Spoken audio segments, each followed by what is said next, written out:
विष्णू श्रेष्ठ, नद्यामध्ये गंगा श्रेष्ठ, त्याप्रमाणे हरितालिका हे व्रत जे आहे ते सर्व व्रतांमध्ये श्रेष्ठ असे व्रत आहे.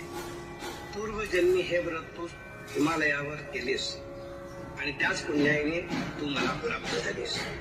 हे व्रत भाद्रपद महिन्यातील शुद्ध तृतीयेला करावयाचे असते. हे व्रत तू पूर्वी कसे केलेस ते मी तुला आता सांगतो ते ऐक.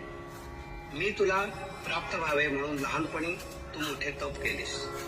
64 वर्षे तर तू फक्त झाडाची पिकलेली पाने खाऊन राहिली होतीस. थंडी, ऊन, पाऊस हे सर्व तू सहन केलेस. तुझे श्रम व कष्ट पाहून तुझ्या पित्याला म्हणजेच हिमालयाला फार दुःख झाले आणि आपली ही कन्या कोणास द्यावी अशी चिंता त्याला पडली. इतक्यात तेथे नारद मुनी आले. हिमालयाने त्यांचा सत्कार केला आणि त्यांना येण्याचे कारण विचारले. तेव्हा नारद म्हणतात,